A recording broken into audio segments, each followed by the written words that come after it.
जब ये सिचुएशन बनी देश में तो मैंने देश को एकजुट देखा आतंकवाद का मुकाबला करने के लिए, आतंकवाद को जवाब देने के लिए और आतंकवाद को का समूल नाश करने के लिए। देश के सभी जाति धर्मों के लोगों के अंदर ये, क्योंकि जिस तरह का हमला पहलगांव में हुआ, 26 भाइयों की जान गई,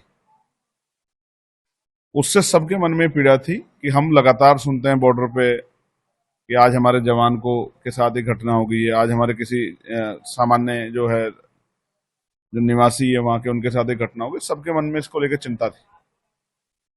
तो आज देश एकजुट खड़ा है और इंतजार कर रहा है कि आतंकवाद पे कड़ा प्रहार किया जाए। फिर ये पता लगा कि भाई सीज फायर जो है वो हो गई है, दोनों देश पर सहमत है। क्योंकि मैं बुद्ध को मानने वाला व्यक्ति, तो मैं युद्ध से खुश नहीं हूं, लेकिन कभी कभी आतंकवाद को जवाब देना जरूरी हो जाता है, मैं इस बात को भी मानता हूं। तो लेकिन रात को फिर से ये कैसा सीज फायर है जिसका उल्लंघन जो है खुलेआम किया जा रहा है।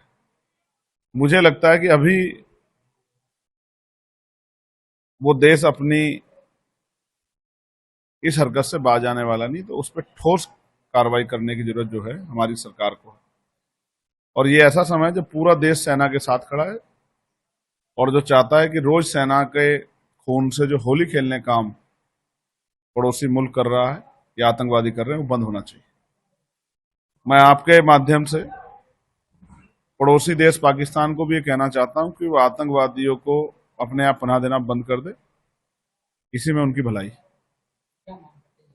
उनकी वजह से भारतीय मुसलमानों के साथ भी यहां कुछ लोग बुरा व्यवहार जो है करते हैं और एक विपरीत माहौल हमारे देश में बनता है। इसलिए किसी भी घटना को अब अंत घटना माना जाए, इसकी तैयारी हमारी सरकार को करनी चाहिए। देखिए, जितने भी सिविलियन जो जिनकी जान गई है, मैं उनके लिए सरकार से 1-1 करोड़ रुपए की आर्थिक सहायता की मांग करता हूं। जिनके घर टूट गए उनके घर बनवा के दें, और जो जवान हमारे शहीद हुए हैं उनके लिए तो हम लोग निःशब्द हैं, क्योंकि उन्हीं की वजह से वो बॉर्डर पे हमारी रक्षा करते हैं, इसी वजह से हम चैन से सोते हैं। तो उनके लिए तो सरकार जो भी कर सकती हो सरकार को करना चाहिए, और अलग से भी आर्थिक सहायता उन परिवारों को करनी चाहिए।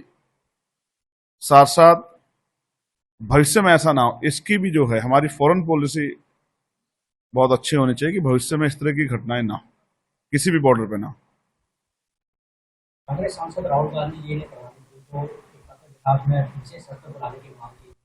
अब मेरे बाद ही लिखा, अगर आपका ध्यान होता तो आप शायद आपको पता लगता कि मेरे बाद ही उन्होंने पत्र लिखा। पहले मैंने पत्र लिख के मांग की कि विशेष सत्र बुलाना चाहिए, और क्योंकि पार्टियों से ऊपर उठ के आज देश के साथ खड़े होने की जरूरत है और देश के साथ लोग खड़े हैं, हम सब लोग खड़े हैं, इसीलिए वो विशेष सत्र बुलाने की मांग की गई थी। सरकार अनकंफर्टेबल ना हो, अपने आप को अकेला न समझे। हम अपनी व्यक्तिगत लड़ाई या अधिकारों की लड़ाई, कमजोर वर्गों के, सरकार गर्ल्स पॉलिसी के खिलाफ लड़ाई बाद में लड़ेंगे, लेकिन जहां देश के अस्मिता का मामला उसको हम मिलकर लड़ेंगे।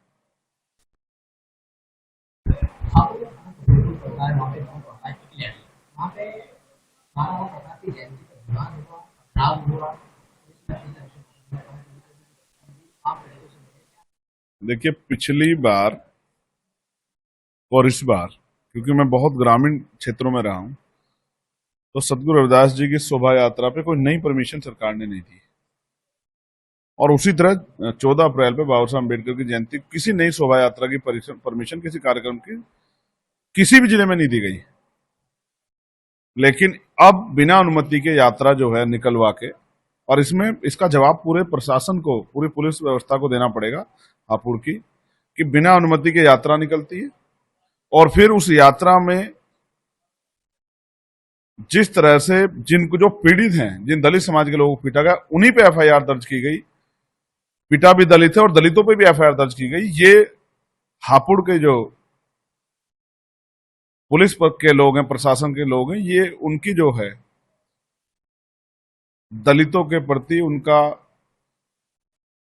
रवैया वो न्याय देने का नहीं, बल्कि उनके उत्पीड़न का है। पुलिस और एडमिनिस्ट्रेशन इसलिए है कि जिनके साथ अपराध हुआ है उनको न्याय दे सके, लेकिन उसका उल्टा जिनके साथ अन्याय उन्हीं पे मुकदमा दर्ज करना, ये उत्तर प्रदेश की दलितों के खिलाफ जो सोच है, दलितों पे अन्याय करने की सोच है, ये उसका प्रदर्शन है।